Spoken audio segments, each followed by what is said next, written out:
Namaste, konnichiwa, dzień dobry, hola, guten morgen, bonjour. Good morning. It's Ken at 10. How are you today? I hope you're doing well. If you haven't been here before, then welcome. Thank you for joining me. This is Ken at 10, where every day at 10 a.m. we come on and talk all about the UK property market, what's going on and what's not.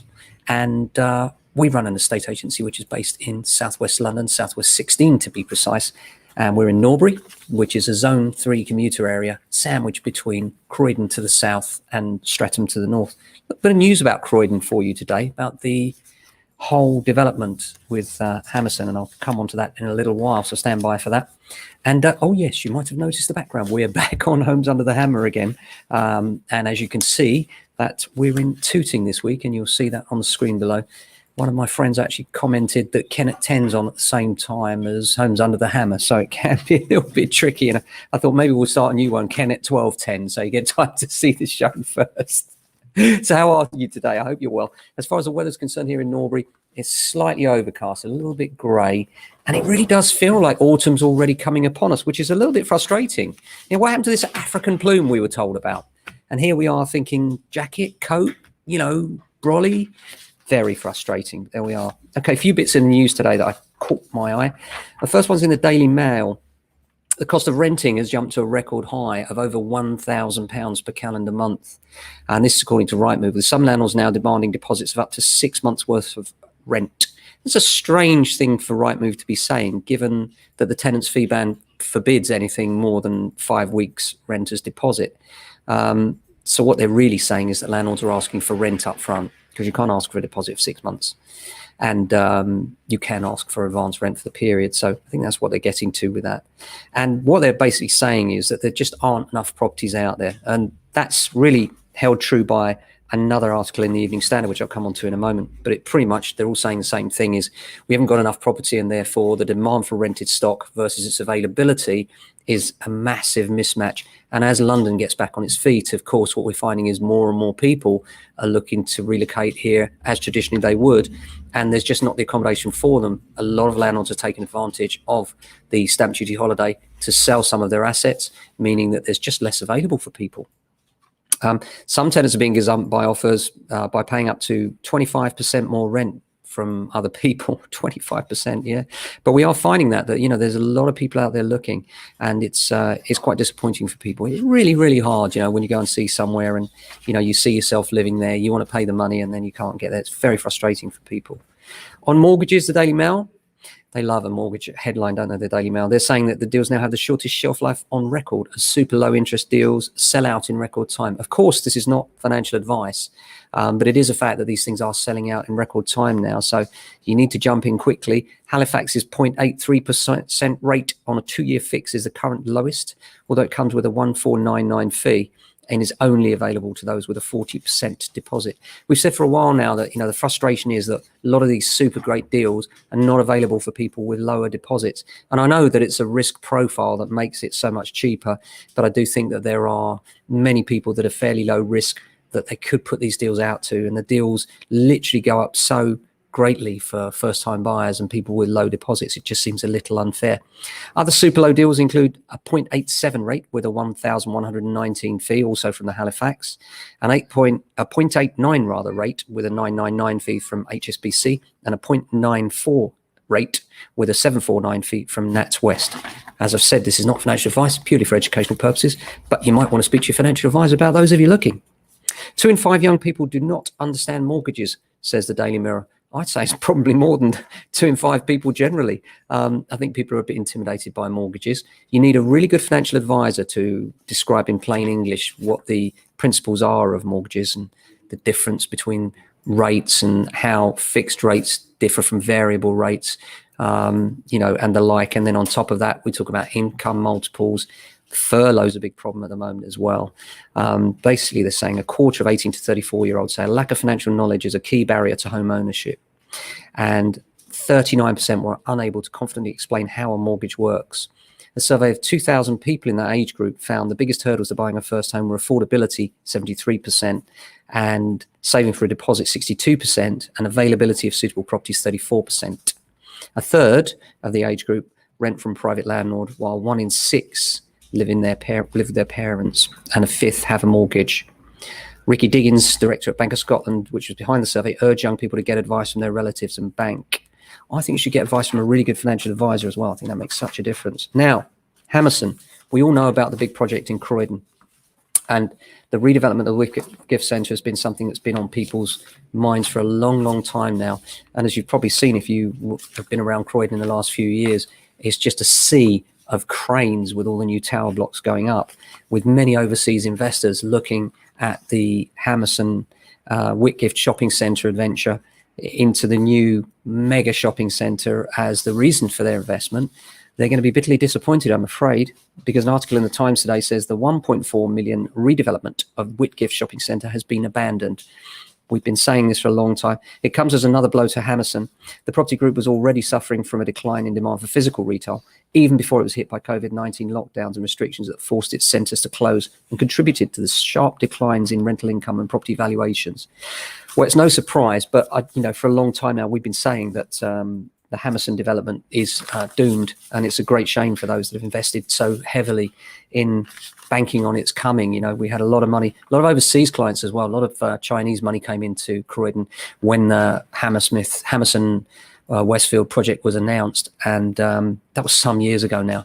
And there's been talk about it restarting. The demand for the number of flats versus the number of retail units has been twisted and changed. And at one point, the head of that project was considered more important than the elected officials for Croydon, due to the fact that the development was so influential. Well, now they've left Croydon in the lurch, which is really frustrating, but we've seen it coming. The writing's been on the wall for a long time, so very sad news for Croydon.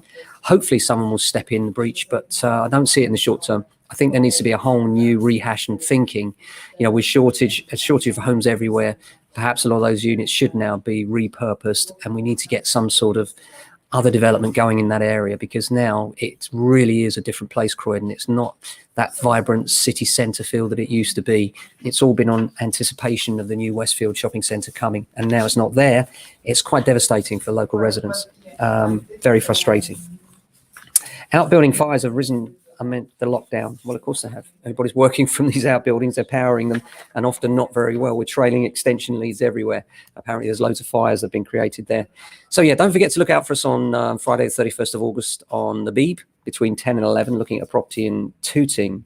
Then we've got about 6 or 7 more episodes to come out so far this year. We will keep you advised about those. And in terms of, people often ask me, who's the best? What about the presenters? Who are the ones, And the nicest guy, you probably won't be surprised to know this, Dion Dublin. He's the gent. He's the one that always carries the camera gear for the girls, if it's girls doing the production, and the one that everybody loves. But, you know that, don't you? When you see Dion on the telly, there's just something about him. He's very amenable, very down to earth, very grounded, just an all-round nice bloke, really. Band day for me today. I do love, middle of the week's one of those kind of, you're neither at the end or the beginning of the week, what's to look forward to. But we have a band normally once a month. We have a gig, and then apart from that we practice. So tonight's practice for me. Get the old saxophone out. Looking forward to that. And apart from that, as far as the day's concerned, I've got a valuation straight after this, actually. An interesting property that I've seen before, needs a bit of work. We love properties that need work. Talking about properties that need work, we've got one coming up. We're going to do a video on it, actually. Homes Under the Hammer style. We're going to do a talk around how it is now, and then we're going to hopefully, if the buyers that come along allow us to, discuss in interview format with them what their plans are, and then show you the finished product at the end of that, so you can see literally a start to finish kind of Homes Under the Hammer type style of someone negotiating, securing, buying, refurbishing, and then either living in or selling on, and whether they have regrets about what they did, how they did it, and what their thoughts are on the whole process from start to finish. So that's something we're going to bring to you. We thought that might be entertaining for you. And a lot of people think that the way to achieve the best possible price for their house can be to just put the highest possible number on it and then negotiate. Well, let me show you a house that bucks that trend. Beauty, isn't it? That one is on Bigginwood Road and was on for offers over 750,000. We're currently at bids 50,000 higher than that and still counting. So it just goes to show, It's not necessarily a case of if you put the highest price on the property, you get the best price. If your agent is good and knows what they're doing, then putting a lower price and offers over tag on it can actually involve a lot more excitement and interest around that property. And if you get that level of excitement and enthusiasm, inevitably it's something auctioneers have been doing for years. And that is exciting people by putting a lower tag on a property, getting them through the door. And once they've visited, they're then in love. And once they're in love, of course, they'll bid whatever they feel is necessary to try and secure that particular property for their family. So it's not necessarily the case that the best thing to do is go out there and put the highest possible price tag on. Sometimes the opposite is true.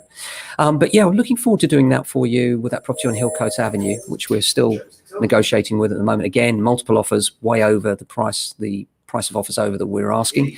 And be really interesting to see who gets that. And if they give us their permission, then we will do a pre-interview and a post-interview and show you what they've done and what their experience was of the whole building process and whether they were on budget or off budget, because that's always interesting to know as well, isn't it? Apart from that, yeah, later on today, another interesting valuation as well. Very big, a couple of very big houses, actually. Always nice to get into the bigger ones, and both need work. And that's great. You know why? Because everybody wants the P word. You know, most people nowadays would rather a wrecker and put their own stamp on it, even if it costs them a bit more in the final analysis, knowing in their own minds that they've done everything from scratch in exactly the way that they wanted. You know, that plug socket is exactly the type and style and position that they want it in, etc. And people really love that and love designing things. And more now, we used to find that was a no-no for most people. The idea of doing work was like, oh no, don't understand it. But now with the internet, YouTube, people feel they can turn their hand to anything. They get confidence, sometimes too much confidence, and they go ahead and do their thing. You know, we had a woman recently who'd made some major changes to a flat with no permission from the freeholder. And we've had a lot of trouble trying to appease that freeholder so that she can get out of a sticky situation. And of course, what the freeholder wants is money, because the change has been made without them knowing. So be very careful. If you're a leasehold property, you need to take specialist advice on that. If you're not sure what to do, always give us a call. We'll help if we can. Apart from that, lots going on in terms of letting and management. We just can't get enough stock right now. Every time we get something on, it's let, and that's followed through by the headlines, isn't it? That's really what the headlines have been saying today. So if you're considering renting your property and need a bit of advice, what the pitfalls, the pros, the cons, give us a call anytime. We're always happy to help, or drop us a message on one of the socials. Apart from that, have a fantastic day. Thanks for watching. We're back tomorrow, same time, same place. Look after your family and friends.